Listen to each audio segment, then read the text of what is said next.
Coming up on Mountain News this morning, a Johnson County man was sentenced for the role he played in a car crash that killed 2 teens in Floyd County.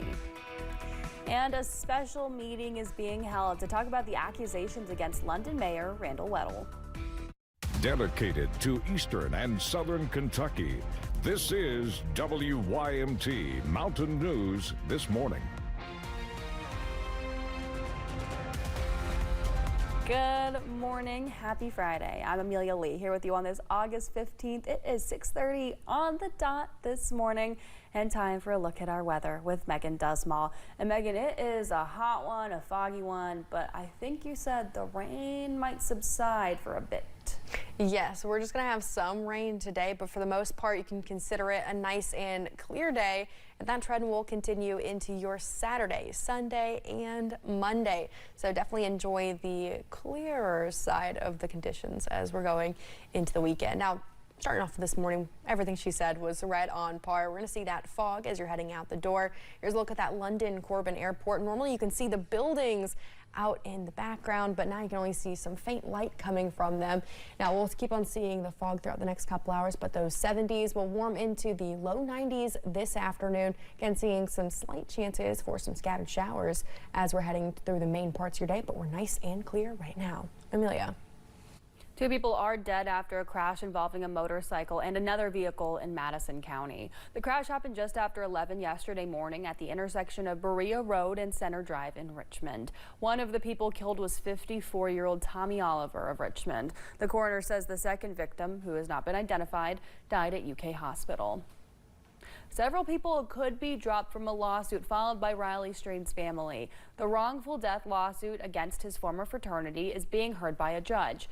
It claims the fraternity did not follow safety protocols when they visited Nashville last year. Strain went missing and was later recovered from the Cumberland River. His family claims his fraternity brothers did not help him back to the hotel after he was kicked out of a bar and did not check on him until later. The search for a man who stole a Perry County deputy's cruiser Wednesday night while he was in custody ended yesterday in Letcher County. WYMT's McKinley Calandrino has the latest. Kentucky State Police have located the suspect that was in custody in Perry County that somehow managed to steal the sheriff's deputy's cruiser. I'm in Letcher County on Buck Creek Road where Chris Combs was found on foot. Combs was found and arrested by Kentucky State Police on Thursday. The cruiser was later found by KSP, Neon, and Whitesburg Police on Dusty Road, just a few miles from where Combs was walking. Captain Jesse Day with the Perry County Sheriff's Department told me while Combs was in the backseat of the cruiser, he was somehow able to get his arms in front of his body while in handcuffs. He then climbed through the divider window of the vehicle and sped off through the Perry County Park. Combs was wanted on an indictment warrant, and deputies had previously recovered 40 grams of meth and several $1,000s of cash on Wednesday. I spoke to officials on the scene where they found the cruiser. The cruiser was still running, there was minimal damage, and they said that they will be able to drive it back to the Sheriff's Department in Perry County. In Letcher County, McKinley Calandrino, WYMT Mountain News. Combs was taken to the Letcher County Jail and additional charges are expected soon.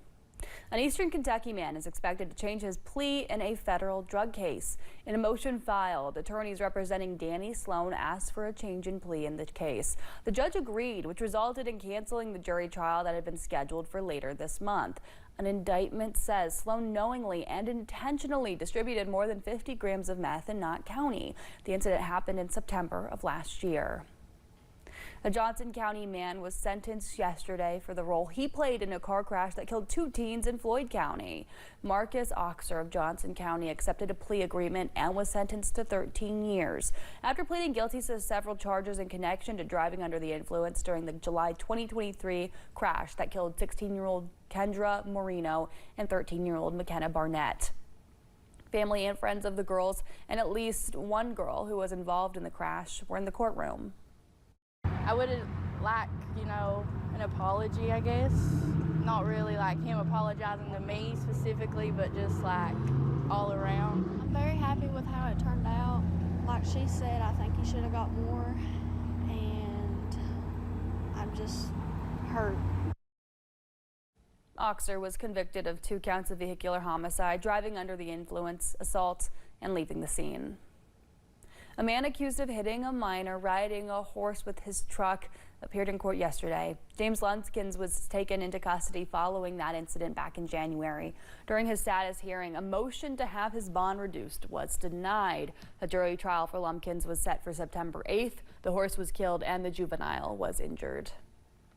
A special meeting is being held today to talk about the accusations against London Mayor Randall Weddle. It's happening at noon. Mayor Weddle is facing 14 allegations of misconduct. He's accused of hiring people for positions not approved by council and paying employees excessively. The city council could hear evidence in attempts to impeach the mayor. Mayor Weddle took to social media last night saying, quote, "You might impeach me, but you can't impeach the voters come 2026, end quote. In order for Mayor Weddle to be impeached, all city council members need to agree. Well, today marks 6 months since significant river flooding in eastern Kentucky. Perry County was an area hit hard by the flood. WYMT's Neely Green spoke to one business owner who says things have not been the same since. It's been 6 months since eastern Kentucky experienced yet another devastating flood. Francis's Diner is just one of many businesses in downtown Hazard that suffered significant damage. The wood trim along the walls of the diner marked just how high those floodwaters were. Well, it is what completely totaled us away. Right down to the chairs, tables, and everything. Washed us out. With everything inside of the diner destroyed, many folks in the community put their mud boots on to help the diner get back to business. But I appreciated what people did do. We couldn't have done it without them. The diner officially reopened 2 months after the flood, and Francis says it's not been quite the same. It's been a little bit slower since we reopened, but it's picking back up. A lifelong legacy, Francis has been serving more than just home-cooked meals, but a commitment to living a life of purpose and service to the region. I've been at this about 70 years. For all my life. And it's all my family, all these people come in. It's more like family now, it's just customers. She says they are thankful for all the support throughout the years from customers who have become friends and family. In Hazard, Neely Green, WYMT Mountain News. After the flood, many organizations came out and helped with cleanup efforts, including students from area schools and others in the community. Well, students attending Morehead State participated in the first of 2 move-in days yesterday. The university welcomed in more than 1,000 students on campus as they move into multiple different housing units on campus. Move-in activities for the university will continue this morning at 9 o'clock. Well, here's when some other colleges in our area will return. Alice Lloyd College and Union Commonwealth University have their first day of class Tuesday. UVA Wise will start the fall semester on Wednesday, and the University of the Cumberland starts their new school year on August 25th. Kentucky high schoolers could end up taking a different standardized test during their junior year. The Lexington Herald Leader reports the State Department of Education plans on switching from the ACT to the SAT. That would mean giving a contract to the College Board. The nonprofit in charge of the SAT and advanced placement testing, KDE, let its contract with the ACT expire earlier this summer. Students could still take the ACT on their own. Well, hay growers say a wetter spring is impacting their product. That's changing the way farmers across our region are doing things. Farmers say they need several days of dry weather to harvest in the spring, but it didn't really happen the way they needed it to this year. UK's Woodford County Extension Agent of Agriculture and Natural Resources says farmers are able to cut twice a year, even 3 times, if weather really cooperates. We are told meeting that average is in jeopardy. So that delayed forage harvest, that first cutting, and so that put all the farmers behind. That compounded and delayed them for a second cutting this year. But with that delayed first cutting, we've seen a little lower hay quality. Because of the weather earlier this year, farmers harvested 30 to 45 days late. This may result in lower quality and quantity of hay. However, it's too soon right now to know how it will impact supply and demand. Well, the air conditioning at Bourbon County Middle School is back up and running. The district said the AC broke Wednesday afternoon. A crew repaired it that night. Yesterday morning, the district said in a Facebook post that they're waiting for the building to cool down. They're still monitoring that issue.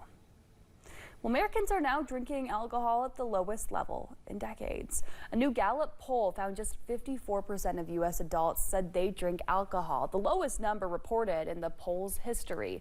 It comes as a record 53% of Americans say drinking, even in moderation, is bad for your health.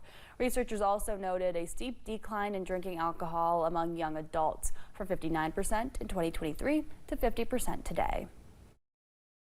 This demographic is growing up with more messaging about the health risks of alcohol in comparison to older adults who grew up with some messaging about, one glass of wine might be good for your health. There is a possibility that this age group is also using cannabis more as cannabis is becoming more legal and less alcohol. The decline in drinking has been more pronounced among women than men. According to the poll, only 51% of women reported drinking compared to 57% of men. Well, those with electric vehicles who travel to Breaks Interstate Park will now be able to charge them for free. Officials with the park say they had a ribbon cutting to celebrate the additional amenity early yesterday. The park superintendent, Austin Bradley, says they have had several requests for an EV charging station, and Virginia Clean Cities helped them meet that need. Well, it's been nearly 75 years since a soldier from Perry County was reported missing in action during the Korean War. Roger Fields was laid to rest yesterday with full military honors at the Kentucky Veterans Cemetery Southeast in Hyden. Family and friends gathered to remember and honor the sacrifice Fields made, saying they're overjoyed that he's finally home in the mountains of eastern Kentucky. Memory is strong in the mountains and in the hearts of mountain people. They always said, don't forget where you came from. Don't forget what you were taught. And this is proven to be true once again by what's happening here today. Private First Class Roger Ingle Fields left these mountains over 75 years ago, but we've gathered here today to welcome him home. His family says they have finally received the ending they have waited for decades.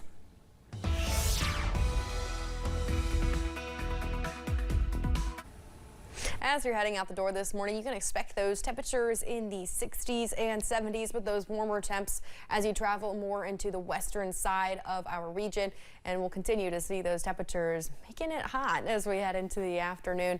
Mainly the low 90s with some upper 80s for our Virginia, West Virginia, and Tennessee counties. And in terms of rainfall, we are nice and clear this morning, just monitoring some fog. And we'll have some scattered showers returning for our western counties as we're heading into the afternoon. But if you're heading out the door this morning to go on to school, you can expect those temperatures in the upper 60s and low 70s and that fog.